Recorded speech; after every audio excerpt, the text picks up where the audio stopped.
29 Oktober 1969, dua komputer terpisah jarak sekitar 560 km. Seorang mahasiswa mengetik satu kata, logit. Komputer penerima crash setelah menerima huruf LO. Pesan pertama di internet ternyata gagal, tapi kegagalan itu mengubah dunia selamanya. Karena hari itu, untuk pertama kalinya dalam sejarah manusia, dua mesin berbicara satu sama lain tanpa kabel, tanpa operator telepon, tanpa perantara. Hari itu adalah hari pertama internet, dan sejak hari itu tidak ada yang sama lagi.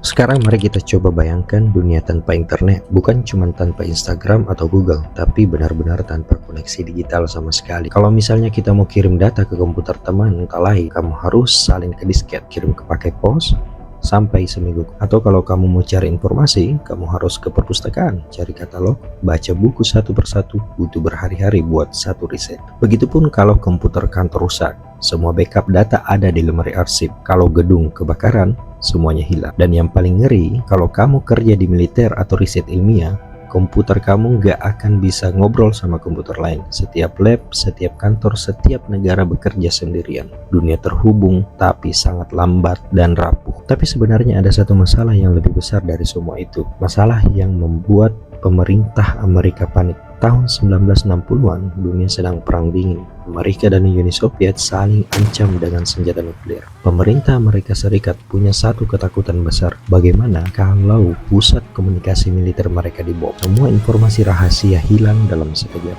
Telepon lumpuh, radio putus, komando militer buta. Mereka butuh sistem komunikasi yang tidak bisa mati, sistem yang bisa bertahan meski salah satu pusatnya hancur. Ini bukan soal teknologi canggih, ini soal bertahan hidup.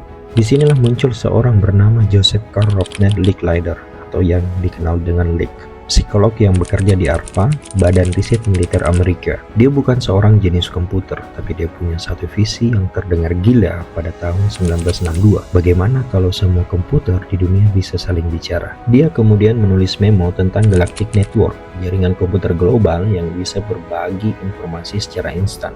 Banyak yang skeptis tentu saja, teknologinya belum ada, biayanya mahal, bahkan standar komputer aja beda-beda. Tetapi Licklider percaya komputer bukan cuma alat hitung, komputer bisa jadi alat komunikasi.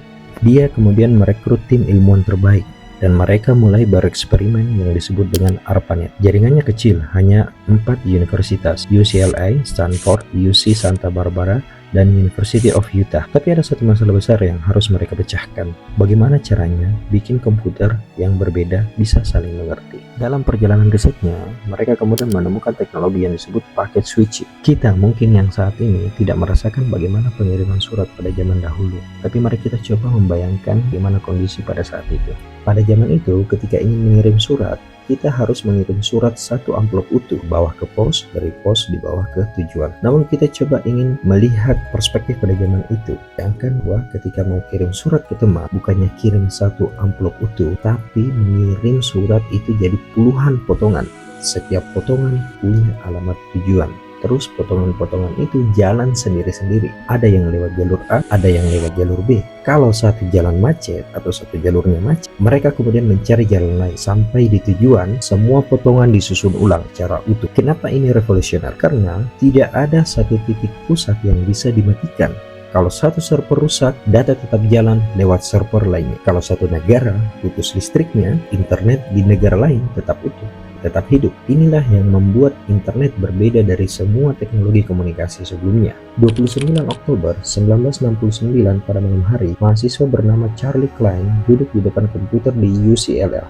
Di seberang sana, sekitar 560 km jauh, ada rekannya di Stanford. Dia coba mengirim kata legit. Ketika mengirim L, O berhasil. Ketika J, komputer keras. Sejam kemudian mereka coba lagi, kali ini berhasil. Pesan pertama di internet adalah kata LO, singkatan dari Lo and Behold, yang artinya lihatlah. Dan memang dunia harus melihat apa yang terjadi selanjutnya. ARPANET tumbuh pelan-pelan dari yang tadinya 4 komputer, kemudian jadi 15 komputer, jadi 37, dan jadi ratusan. 1983, mereka ciptakan protokol TCP/IP, standar bahasa universal buat semua komputer di dunia. Dan pada tahun 1989, seorang ilmuwan bernama Tim Berners-Lee di CERN menciptakan World Wide Web, sistem yang bikin siapapun bisa akses informasi dengan satu klik. Internet akhirnya jadi milik semua orang, tapi ada yang tidak diprediksi para penciptanya. Internet tadinya diciptakan untuk militer dan ilmuwan, aman, tertutup, terkontrol, dan sangat rapat. Tapi begitu terbuka ke publik, semuanya berubah. Orang mulai pakai internet buat ngobrol, forum, email, chatroom, bahkan game online. Lalu muncul browser seperti Netscape. Tiba-tiba, kamu nggak perlu jago komputer buat akses internet. Siapa saja bisa. Tahun 2000-an adalah tahun membeludaknya media sosial. Friendster, MySpace, Facebook, Twitter lahir. Internet bukan lagi alat riset. Internet jadi tempat hidup. Dan disinilah paradoks besar mulai muncul. Paradoks pertama, keamanan. Internet dirancang terbuka supaya informasi bisa mengalir bebas. Tapi keterbukaan itu juga bikin internet mudah diserang. Hacker, virus, pencurian data, ransomware muncul di permukaan. Setiap hari ada jutaan serangan cyber di seluruh dunia. Bank diretas, dan data pribadi bahkan dijual di dark web. Para penciptanya nggak pernah bayangin internet bakal jadi medan perang digital. Paradoks kedua, privasi. Dulu internet dijanjikan bakal bikin kita bebas berbicara, bebas berbagi, bebas mengakses informasi. Tapi sekarang setiap klik kamu dilacak, setiap pencarian kamu direkam, setiap gerakan kamu dipantau. Google tahu apa yang kamu cari, Facebook tahu siapa teman kamu, Amazon tahu apa yang kamu mau beli sebelum kamu sadar kamu mau beli itu. Bahkan pemerintah bisa pantau aktivitas online kamu. Kita hidup di dunia di mana privasi adalah ilusi. Paradoks ketiga, informasi. Internet memberikan kita akses ke semua informasi di seluruh dunia. Seharusnya kita jadi lebih pintar, iya kan? Tapi kenyataannya kita malah bingung. Informasi terlalu banyak, kita nggak tahu mana yang benar dan mana yang hoax. Algoritma menentukan apa yang kita lihat, dan algoritma nggak peduli sama kebenaran. Algoritma cuma peduli sama engagement. Konten yang bikin marah lebih viral daripada konten yang bikin mikir. Hoax menyebar 6 kali lebih cepat daripada fakta. Internet yang harusnya mencerahkan malah bikin kita lebih terpecah. Sekarang mari kita bicara tentang apa yang benar-benar berubah. Informasi jadi gratis. Dulu pengetahuan hanya milik orang kaya dan berpendidikan tinggi. Sekarang siapapun bisa belajar apapun gratis. YouTube, Wikipedia, di Khan Academy misalnya. Anak di desa terpencil bisa belajar coding. Orang tua bisa belajar bahasa baru. Pasien bisa cari informasi medis sebelum ke dokter. Internet mendemokratisasi pengetahuan. Bisnis berubah total. Toko fisik tutup. E-commerce meledak, Amazon, Alibaba, Tokopedia lahir dari internet, Shopee, dan lain sebagainya. Ojek jadi online, restoran jadi cloud kitchen, hotel jadi Airbnb, kerjaan diciptakan dan dihancurkan. Programmer, content creator, digital marketer, data scientist, semua profesi baru ini muncul karena internet. Tapi wartawan cetak, travel agen, kasir, banyak yang kehilangan pekerjaan. Jarak nggak ada artinya lagi. Kamu bisa kerja dari rumah, dari Bali, dari mana saja. Kamu bisa rapat dengan orang di 5 benua berbeda dalam satu waktu. Tapi kamu juga nggak pernah benar-benar pulang dari kantor. Email masuk tengah malam, chat kerja di akhir pekan, batasan antara kerja dan istirahat hilang. Suara kecil bisa jadi besar. Dulu cuma media besar yang bisa sebar informasi. Sekarang satu video viral bisa ubah opini publik. Revolusi dimulai dari tweet, gerakan sosial dimulai dari hashtag. Arab Spring dimulai dari Facebook, Me Too menyebar lewat Twitter, informasi nggak lagi dikontrol oleh segelintir orang. Tapi di sisi lain, hoax juga bisa viral, kebencian juga bisa menyebar, teori konspirasi bisa jadi gerakan massal. Internet memberi megafon ke semua orang, termasuk yang paling ekstrim. Kita jadi lebih terhubung, tapi juga lebih terpecah. Kamu bisa ngobrol semua orang di belahan dunia lain, tapi lupa ngobrol dengan tetangga sebelah rumah. Algoritma menunjukkan konten yang kita setuju, jadi kita hidup dalam echo chamber. Kita nggak pernah dengar perspektif yang berbeda. Kita makin yakin kita benar dan yang lain salah.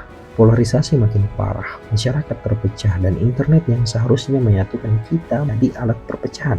Jadi apakah internet itu kemajuan? Jelas iya, tapi apakah kita bisa lebih bahagia? Kita punya akses ke semua informasi di seluruh dunia, tapi kita nggak tahu lagi mana yang benar. Kita bisa kerja di mana saja, tapi kita nggak pernah bisa disconnect. Kita bisa ngobrol sama siapa saja, tapi kita merasa lebih kesepian. Internet memberikan kita kebebasan, tapi juga membuat kita terjebak. Para penciptanya mungkin tidak pernah membayangkan teknologi yang dirancang untuk menyelamatkan dunia dari perang akhirnya menciptakan perang baru. Perang informasi, perang perhatian, perang identitas. Tapi mungkin masalahnya bukan internetnya, masalahnya adalah kita.